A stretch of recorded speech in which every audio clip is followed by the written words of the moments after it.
Hindi po pamumulitika itong ginagawa ng ating House of Representatives dahil ito po ay sang-ayon sa mandato nila according sa Constitution. Wag nating let's not kid ourselves. Alam natin na itong proseso na ito ay hindi pure na legal process. Of course, may political dimension yan.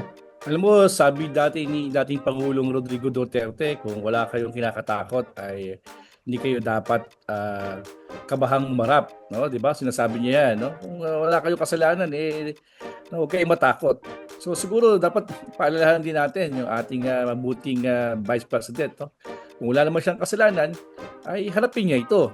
Bakit kailangan niya itong iwasan?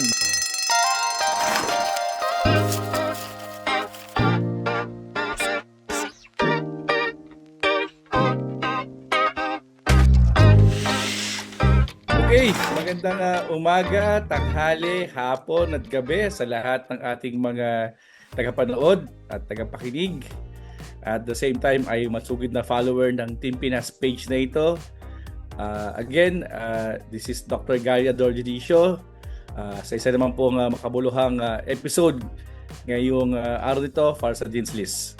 Ako naman po si Dr. Sherwin Ona, suma sa inyo, laging sa inyo. Okay? Para i-guide ang ating discussion sa araw na ito. Mukhang lenten yung greetings ni Doc Sherwin. Magandang hapon sa inyong lahat. Ako si Dean Ed Tapia mula sa University of Makati. Para si Tia Deli magpayo yung kay Sherwin. Hindi ata alam na iba yung mga tagapanood natin yung si Tia Deli magpayo. Anyway, sige Dr. Win. Mapasok tayo sa Semana Santa, no? Dapat bang magdusa tayo dahil dito sa mga nangyayari sa ating kapaligiran, lalong-lalo na ngayon may problema ang ating bansa pagdating sa oil, sa langis, at lalong-lalo na sa isang political storm na nangyayari ngayon. Ito'y patungkol sa impeachment ng ating Vice President Sara Duterte. Siguro nakita naman natin na nandito yung dalawa nating din, no, para bigyan ng magbigay ng kanilang kuro-kuro, no. So nakita naman natin ito in the past few weeks na practically the Vice President avoided the hearings at the House of Representatives, no, the Committee on Justice level, ano.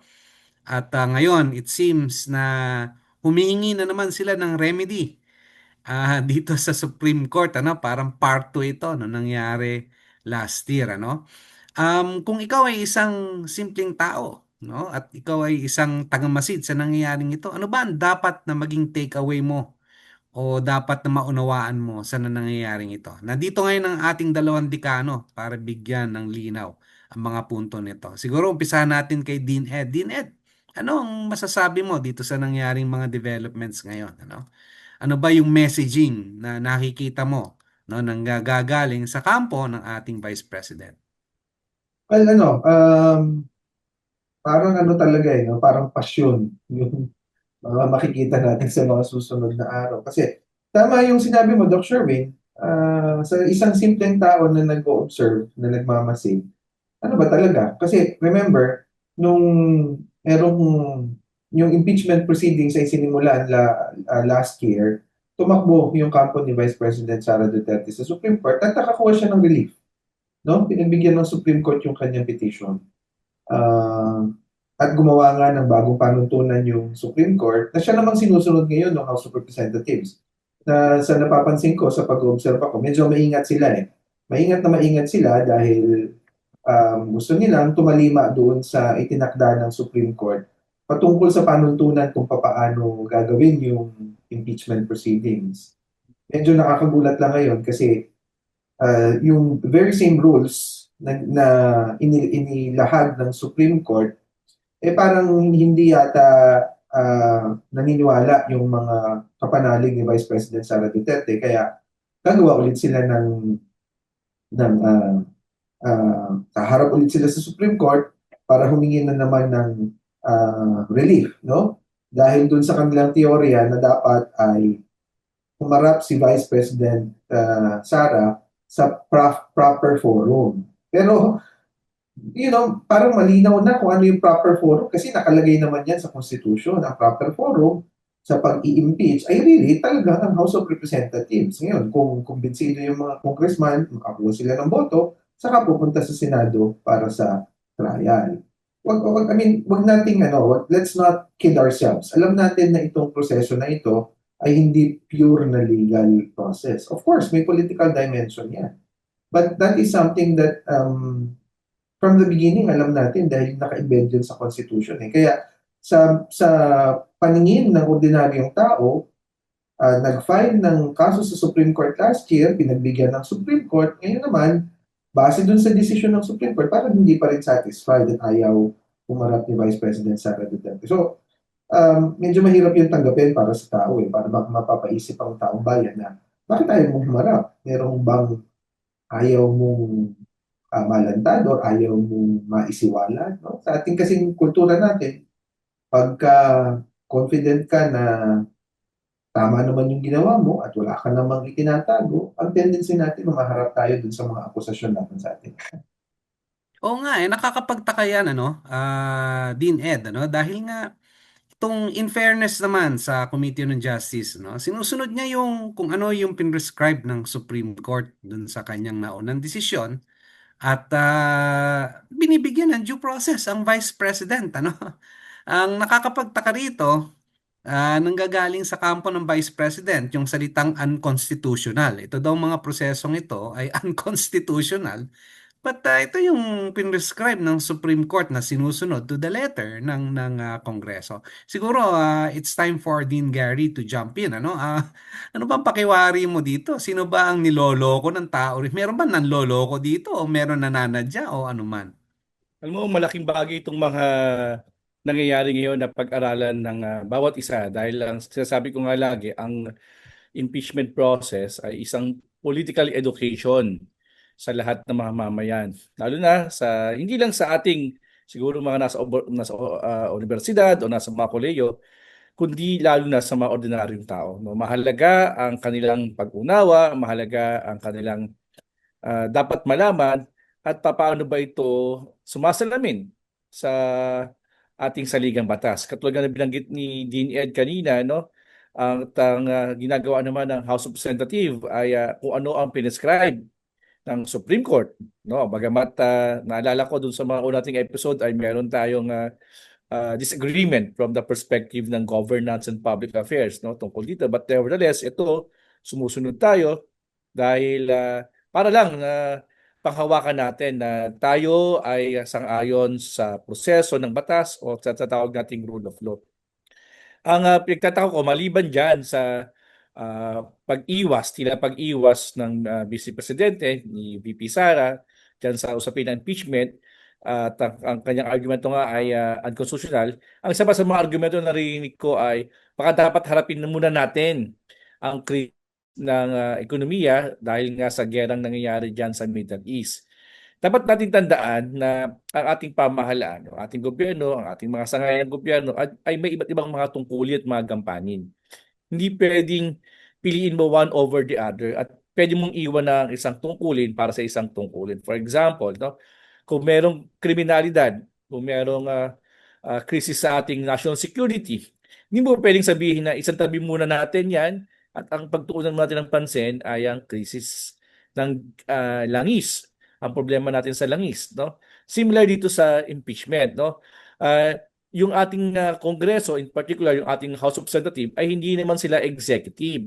So, kailangan din nilang panindigan, kailangan din nilang gampanan ang tungkuling nakasaad sa Constitution na kung mayroong mga impeachment case, ay kailangan po nitong patakbuhin. At hindi dapat tumigil ang mundo. Kahit sino man ang nakasalang dyan. It just so happen na si VP Sara ang nakasala ngayon, pero hindi dapat maging excuse ng House of Representatives na talikdan nila or talikuran nila yung kanilang tungkulin.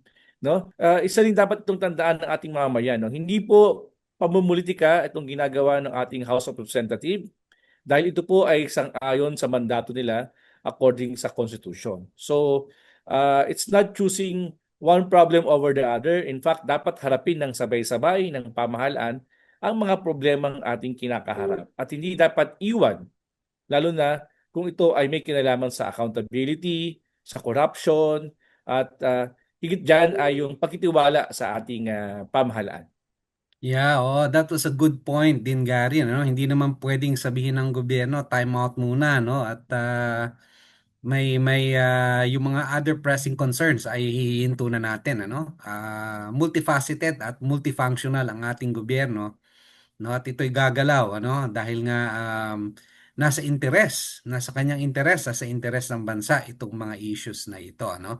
Now, ano naman ang masasabi ninyo? Ako curious akong malaman, Dean Gary, ano. Kasi 'di ba ngayon, ang palaging sinasabi nung mga nasa panig ng Vice President, ano, dapat wala nang hearing-hearing diyan sa lower house, ano.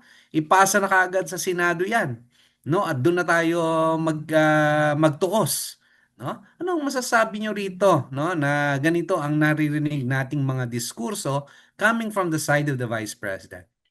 Ano yan, Doc Sherwin? Yan yung sinasabi natin na be careful what you wish for. Because that is precisely what they wanted to do during the first petition that they filed before the Supreme Court. Pinagbigyan sila dun eh. Pinagbigyan sila ng Supreme Court na bago i-submit sa Senado yung paglilitis sa kung sino mang impeachable officer, dapat magkaroon ng hearing sa level ng House of Representatives na siya naman nilang ginagawa. So, Tama? doon sa House Committee on Justice, wala talaga silang ibang dapat gawin dito kundi sumunod at tumalima doon sa itinatakda ng desisyon ng Supreme Court. No? Ngayon, kung medyo hindi favorable doon sa impeached or impeachable officer yung ganung kilos, eh siguro yun ang dahilan kaya pupunta ulit sila sa Supreme Court. Kanya lang, ang tingin ko lang doon, Dr. Sherwin, para namang ano ka noon, anong tawag dyan sa atin niya sa Tagalog, sala sa init, sala sa lamig. Kasi nagpetisyon ka nga noon, pinagbigyan ka, pagkatapos naman ngayon, ayaw mo pa din. Eh, medyo ano yun, medyo ambiguous yung legal position mo. Yeah, oo. Din Gary, anong masasabi mo doon, ano? Ano ba sa tingin mo ang kinakatakot ng mga ito? No, na parang nga sabi ni Dean Ed, parang sala sa lamig, sala sa init, ano? Hindi natin malaman kung ano ba talaga ang gusto. Ano ba sa tingin nyo ang kinakatakot ng panig ng Vice President? Alam mo, sabi dati ni dating Pangulong Rodrigo Duterte, kung wala kayong kinakatakot ay hindi kayo dapat kabahang umarap, no? 'Di ba? Sinasabi niya 'yan, no? Kung wala kayong kasalanan huwag kayong matakot. So siguro dapat paalalahanan din natin yung ating mabuting Vice President, no? Kung wala naman siyang kasalanan, ay harapin niya ito. Bakit kailangan niya itong iwasan? Bakit kailangan niya itong Bakit gumawa ng kailangan iba't ibang mga mag-TRO? Di ba? dahilan? Bakit? At yun nga, Naku. at sinasabi niya pa nga na hindi niya raw alam yung mga ginawa ng kanyang mga kaibigan o mga kaalyadong abogado sa pag-file ng TRO, no?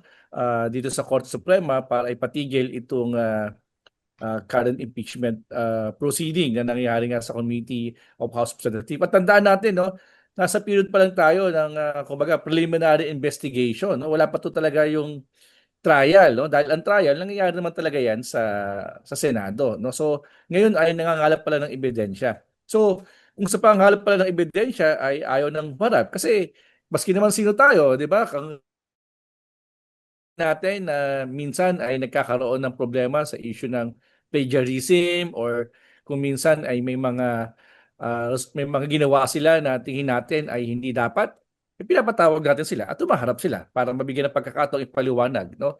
So similar din dapat itong prosesong ito. Dahil sa pamamagitan ng pagpapaliwanag, sa pamamagitan ng pagka-clarify ng mga issues na binato sa iyo, mas nabibigyan ka ng pagkakataong magpaliwanag. And I think once and for all, lalo na sinabi ng VP Sara siya ay kakandidato bilang presidente, hindi ba dapat ay Yeah. alamin natin na ano ba ang kanya talagang saloobin, ano ba talaga ang kanyang sitwasyon at ang mga issue ba ito ay dapat ba talaga may katotohanan ba yung lahat ng mga articles of impeachment na binato sa kanya? Kasi mabigat yung kanyang naisin in 2028. No? Hindi na biro yung pagtakbo ng presidente. So, dapat tanongin din ng mga taong bayan, halimbawa, ano ba talaga ang plataforma ni VP Sara sa nangyayari ngayon? No? Hindi pag-iwas. No? Halimbawa, kaya ba niyang harapin, kaya ba talagang pabalikin ni VP Sara si former President Duterte kung siya ang maging presidente? Ito yung mga hard-hitting questions na kung minsan ay parang nakakaligtaan na natin. Mas nakafocus tayo sa mga personalidad. Pero at the end of the day, tayo sa public administration, governance, political science, and development studies, ang lagi natin pinag-uusapan dito, ang lagi nating hinahanap ay ano ba yung ating policy solutions? Ano ba yung ating mga policy proposals? And it's about time na pag-usapan yon, including this one, including itong impeachment kasi isang mabigat itong issue, so importante na harapin ito. Hindi ito pwedeng iwasan, hindi pwede itong talikuran, lalo na kung ikaw ay nagnanais na maging Pangulo sa 2028. Yan, maganda yung point na yan din, Gary, ano? Dahil nga si VP Sara ay nagnanais maging Pangulo ng Pilipinas, no? We should hold her to a higher, ano, no? Higher standard, no? Dapat mas mataas ang, ano bang tawag sa standard sa Tagalog? Ang pamantayan, no? Ang pamantayan natin, ano? Dapat, no, hingin natin yung mas mataas na level ng transparency at accountability, no, dahil nga nagnanais siyang maging Pangulo ng Pilipinas. Now, panguling tanong ko na lang siguro sa inyong dalawa, no, ano ba ang dapat na i-expect ng ating mga kababayan dito? At kumbaga, ano ba yung dapat na kung ikaw yung tao na naghahanap ng mga sagot, ano dapat yung i-expect mo dito sa mangyayaring or nangyayari ng impeachment process? Well, sa akin, Doc Sherwin, ang i-expect dapat ng tao ay sumunod sa proseso. Okay? Nung lumabas ang desisyon ng Supreme Court, marami sa atin ang nag-express, katulad nung nabanggit kanina ni Gary, nag-express ng hindi pagsang-ayon doon sa naging desisyon ng Supreme Court. Pero walang duda, no? At any point, no, hindi naging question yung pagsunod or hindi pagsunod. Sapagkat Supreme Court yun eh. Yun ang disenyo ng Constitution natin. So, ang tinatakda ng Constitution ngayon ay gumawa ng proseso sa House of Representatives at siya naman ginagawa. No? Kung mababanggit ko lang, maganda yung dynamic sa House eh. Hindi naman ito sa pag-oobserba ko, no, hindi ito niraratsyada. In fact, mayroong mga miyembro ng Justice Committee na nagbibigay ng kanilang opinion na taliwas sa sinasabi ng mayorya. At okay yun. Dahil yun ay parte ng proseso. Yun ay parte ng dynamics na inaasahan natin sa ganung proseso. No? At tingnan natin ito hanggang dulo. No? I think ang important, what's important here is that we follow the mandates to the institutions, and that's where we can probably, the people can decide whether the institution has passed the test of credibility. Kasi ganun talaga yung mangyayari. Wala pa namang sinasabi that Vice President Sara will be impeached this time, at kung siya man ay ma-impeach, kung siya ay makukonvict sa Senado. Kung siyempre among us, mga nag-oobserve ng politika sa takbo ng politika, and even those who are sympathetic to the Vice President, they probably feel confident that that the Vice President will not be pronounced guilty at the Senate. So, ano problema? No? Medyo bullish ka dapat dyan eh. Kaya, and not at the expense of hindi mo pagharap dun sa proseso na itinatakda ng Constitution. So, sa akin, simple lang to eh. Meron kang hinaharap na asunto, sa tingin mo, wala ka namang ginawang mali, dapat harapin mo yun. That to me is very, very clear. Alright, salamat din Ed. Din Gary, panghuling ano na lang tayo. What is your take Simplihan on ko lang, this? katulad ng sinabi ni Dean Ed, inaasahan ng taong bayan dito na sagutin ng ating Vice Presidente yung mga paratang na beto sa'yo once and for all para ipakita niya rin sa mga nag-file ng kaso against her na walang katotohanan. Kaya nga, this is an opportunity, no, na binibigay sa kanya. Dahil at the end of the day, dapat ang panalo sa impeachment process, dapat ang panalo dito ay ang mga taong bayan. Taong bayan na umaasa ng isang maayos na paglilingkod, taong bayan na umaasa na ating mga institusyon ay patuloy na gumagalaw at nagtataguyod ng isang demokratikong proseso. So, yun ang inaasahan natin sa kanya. Alright, thank you. At may dagdag ko lang din, kung kiniklaim ni Vice President Sara na wala siyang alam doon sa mga ginagawa ng abogado niya, no, at siya'y nabigla, no, pwede naman niyang sabihan yung mga abogado niya, di ba? Mali yung strategiya O ninyo. i-withdraw. Oh, withdraw niyo yan, no? Mag-full transparency tayo kung wala Yeah. naman akong tinatago, eh. 'Di ba? So, yan yun siguro para sa akin. Abangan natin, no? Kung Yeah. gagawin niya, kung sinasabi niya na hindi siya agree, babawiin ba niya yung mga ginagawa ng kanyang mga abogado? Ang gigradean natin ngayon na ano ba ang bibigay niyong grado sa mga aksyon na ginagawa ng ating Vice President at kanyang legal strategy dito sa napipintong impeachment ng niya, no, sa Congress, no? So, Ako na. ikaw Simulan na. ko na.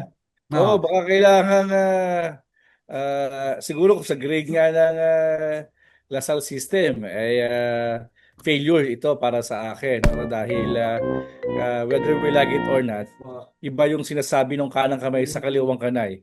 So importante na dapat consistent talaga kung seryoso ang ating Vice Presidente ay nasa maayos ang pagtugon dito. Pero dahil ang purpose ay iwasan ng accountability, bagsak siya. Alright, Dined, anong gradong ibigay mo? Ano masasabi ko dyan? Medyo kailangan repasuhin ni Vice President Sara yung kanyang legal team dahil medyo pansit-pansit, sablay-sablay, di nag-uusap, kaya labo-labo. Ang grade dyan ay flying 4, failure. Oo, puro di kampanilya pa naman ng mga abogadong ito, no? I'm sure mahal sumingil ang mga to, no? Ako rin, mga dekano, no? Nakakalungkot man ibigay ang 0.0 kasi nga nandiyan na ang pamantayan, di ba? Nandiyan na ang standard, no? Sinabi na sa iyo, kumbaga sa klase, may syllabus na. 'Di ba? Ayaw pa sundin. Okay, sinabi na sa iyo na ganito, ayaw pang sundin. So para sa akin, kung ganyan ka at matigas ang ulo mo, dapat ibaksak ka, no? And hopefully, sabi nga ng dalawa, matuto ang kampo ng Vice President. At hindi pa naman huli ang lahat, no? Pwede naman siyang mag-again, 180-degree turn at sagutin ang mga paratang na ito. With that said, Din Ed, ipapasa ko sa iyo ang panghuling pananalita dito sa ating episode. So ngayon, no, papasok na tayo sa Semana Santa. Siguro kailangan natin magnilay-nilay, no, sa nangyayari sa bansa natin at kasi kabilang sa singil sa mga namumuno sa atin ay yung really yung question ng pananagutan. So, ang masasabi ko ay maraming salamat muli sa pagsama sa amin dito sa Dean's List. Yung governance kasi hindi lamang yung konsepto para sa atin eh. Nakikita natin ito sa mga kung paano isinasagawa yung mga proseso. Katulad nitong impeachment. Kung merong disiplina, kung merong pamantayan, at ang dulo nito ay kung merong pananagutan. I'm Dean Ederson, Tapia mula sa University of Makati. Again, this is Gary Ador Junicio na sumama sa inyo para sa programang ito. Ako naman po si Sherwin Ona from De La Salle University at sumain nyo rin. Okay? At palaing At kayo sumayin nyo ngayong rin. yung Semana Santa Manaway maging meaningful ang ating Lenten celebration this year. Salamat po. At this is The Dean's The List. Dean's List. Thank you.